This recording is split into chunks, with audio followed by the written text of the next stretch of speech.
ሰላም ጤና ይስጥልኝ እንደምን ቆያችሁ ውድ ተከታታዮቻችን ይህ ወቅታዊና እውነተኛ መረጃዎችን በፍጥነት የምታገኙበት የንጋት ቲዩብ ቻናላችን ነው። የሰዓቱን ዋና ዋና መረጃዎችን በማስቀደም እንጀምራለን። ከግብጽ ለኢትዮጵያ የተሰማው የምስራች ዜና በተባበሩት አረብ ኤምሬትና ሳውዲ የግብጽን በኢትዮጵያ ሊተኩ ነው።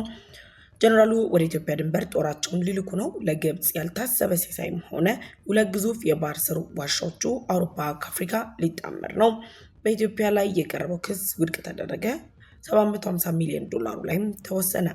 መረጃዎች በፍጥነት እንዲደርሳችሁ ቻናላችንን ሰብስክራይብ በማድረግ የደወል ምልክቷን መጫኑን እንዳይረሱ እያልን በዝርዝር ወደ ያዝናቸው መረጃዎች እናልፋለን። እስከ ዝግጅታችን ፍጻሜ ድረስም አብራችሁን ቆዩ። ከግብጽ ለኢትዮጵያ የተሰማው የምስራች ዜና በተባበሩት አረብ ኤሚሬትና ሳውዲ የግብጽን በኢትዮጵያ ሊተኩ ነው።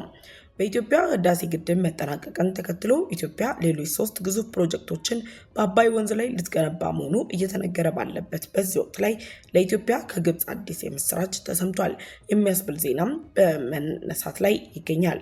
ኢትዮጵያ ህዳሴ ግድቡን ሰርታ ባጠናቀቀች ማግስት በአባይ ወንዝ ላይ ለመገንባት ያቀደቻቸው የካሮዶቤ የመንዲያና የቢኮዋፔ ግድቦች ግንባታን ጨረታ ካወጣችበት ጊዜ ጀምሮ በግራ መጋባት ውስጥ ያሉት የግብጽ ሚዲያዎች ከነዚህ 3 አዳዲስ ግድቦች ግንባታ ጋር በተያያዘ ለኢትዮጵያ ያበሰሩት የምስራችም መነጋገሪያ ጉዳይ ሆኗል። የኢትዮጵያ መንግስት በአባይ ተፋሰስ ላይ የታቀዱትን የካሮዶቤ የመንዲያና የቢኮዋፔ ግድቦችን በቅርቡ ወደ ስራ ለማስገባት ጨረታ ማውጣቱ እየተነገረ ባለበት በዚህ ወቅት ላይ ከግብጽ የተሰማው ዜና የኢትዮጵያን የፋይናንስ ችግር ሙሉ ለሙሉ የሚቀርፍ መሆኑ ነው የተገለጸው። የኢትዮጵያ መንግስት የሚገነባቸው ግድቦች እያንዳንዳቸው 3.5 ቢሊዮን ዶላር ወጪን በድምሩ 10.5 ቢሊዮን ዶላር ወጪን ሳውዲ በተለይም የኢትዮጵያ ወዳጅ በሆነችው የተባበሩት አረብ ኤሚሬት ሊሸፈን መሆኑን የግብጽ ሚዲያዎችም ይፋ አድርገዋል። እነዚህ ግድቦች የኢትዮጵያን የኃይልና የውሃ ሀብት አጠቃቀም ወደ ላቀ ደረጃ የሚያሸጋግሩ ስትራቴጂካዊ ፕሮጀክቶች ሲሆኑ ግብጽ ከፋይናንሱ ጋር ግንኙነት እንዳላቸው እያስቀመጠች ያለችው ሳውዲና የተባበሩት አረብ ኤሚሬት በዚህ ውስጥ መካተታቸው ለግብጽ ዲፕሎማሲያዊ ውድቀት ሊሆንባት እንደሚችልም እየተነገረም ይገኛል።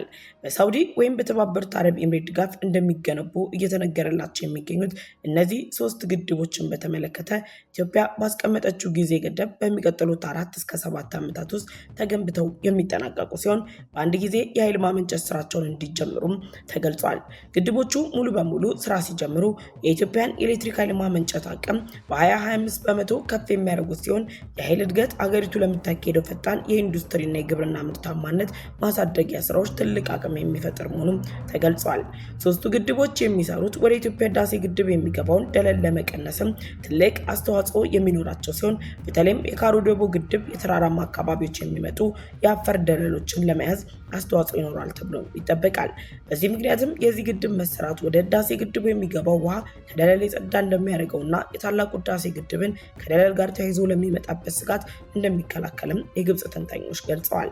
እንደ ግብጻውያኑ ሚዲያ ትንተና ከሆነ የተባበሩት አረብ ኤሚሬት ወይም ደግሞ ሳውዲ አረቢያ እነዚህ 3ቱን የኢትዮጵያ ግድቦችን 10.5 ቢሊዮን ዶላር ፋይናንስ አድርገው ሊገነቡት የሚችሉ የራሳቸው የምግብ ዋስትና ለማረጋገጥና በግብጽ ግብርና ላይ ያላቸውን ጥገኝነት ለመቀነስ እንዲሁም በምትኩ ደግሞ ከግብጽ የሚያገኙትን የግብርና ምርቶች በኢትዮጵያ ለመተካትና ኢትዮጵያውያን ወሳኝ የግብርና ውጤቶች አቅራቢ በማድረግ እነርሱ ደግሞ ለኢትዮጵያ ኢኮኖሚ የውጭ ምንዛሪ ምንጭ ለመሆን እንደሚያስችልም ተገልጿል።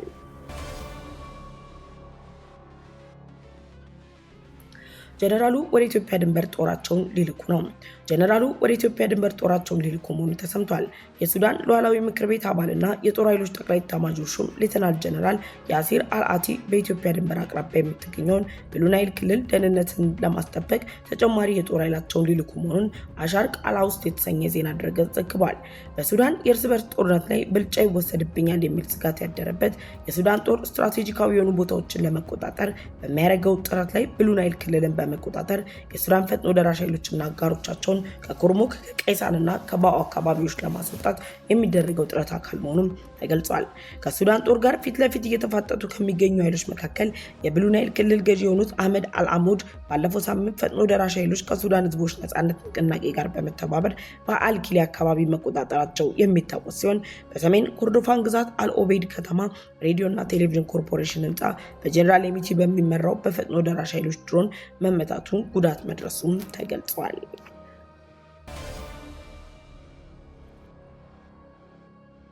ለግብጽ ያልታሰበ ሲሳይ ሆነ።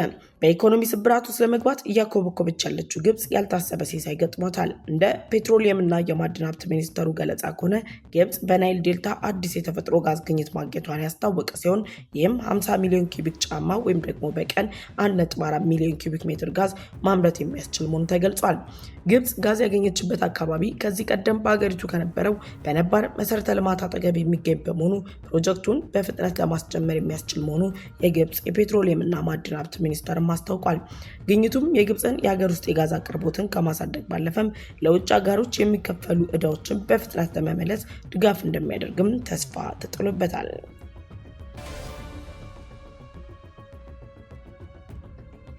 ሁለቱ ግዙፍ የባህር ስር ዋሻዎች አውሮፓ ከአሜሪካ ሊጣመር ነው።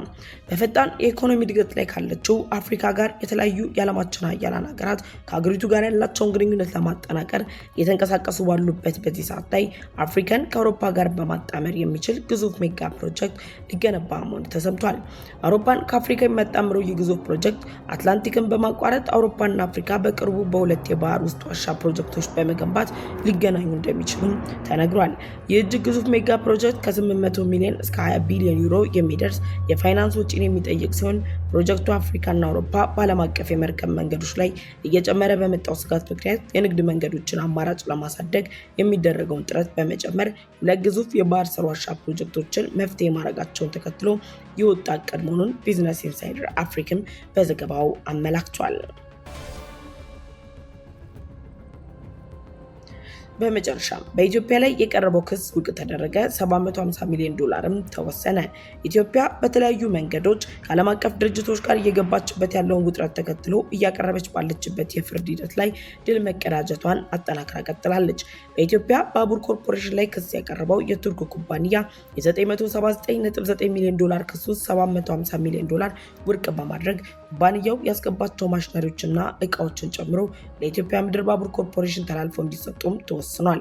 ኩባንያው የአዋሽ ኮምቦልቻ ወልዲያ ሀራ ገበያ የባቡር መሰረተ ልማት ፕሮጀክትን ሲገነባ የነበረው የአፒ መርኬዝ ኢነሳት የተባለ የቱርክ ኩባንያ ጉዳትና ኪሳራም ደርሶብኛል በማለት 979.9 ሚሊዮን ዶላር እና 900 ህጋዊ የወሊድ መጠን ታክሎበት እንዲከፈለው በመጠየቅ በለንደን ዓለም አቀፍ የግልግል ፍርድ ቤት ከመሰረተው ክስ ውስጥ 750 ሚሊዮን ዶላር ውድቅ በማድረግ ኩባንያው ከኢትዮጵያ ምድር ባቡር ኮርፖሬሽን የተቀበለውን 29.1 ሚሊዮን ዶላር ቅድመ ክፍያ ለኮርፖሬሽኑ ተመላሽ እንዲደረግ በለንደኑ ዓለም አቀፍ የግልግል ፍርድ ቤት መወሰኑን ሪፖርተርም ዘግቧል። ለሰዓቱ የያዝንላችሁ መረጃ እነዚህ ነበሩ። የነጋቲው ቤተሰብ ካልሆናችሁ የዩቲዩብ ቻናላችንን ሰብስክራይብ በማድረግ ቤተሰብ ሆናችሁ መረጃዎችን እንድትከታተሉ እንጠይቃችኋለን። የደወል ምልክቷን ከተጫናችሁ በኋላ ሌሎች ቤተሰብ ላልሆኑ ወዳጆቻችሁ ቻናላችንን በማጋራት የመረጃችን ቤተሰብ እንዲሆኑም እንዲጋብዟቸው ጠየቅን። በቀጣይ በሌላ መረጃ ተመልሰን እንመጣለን። እስከዛውም ቸር ቆዩ።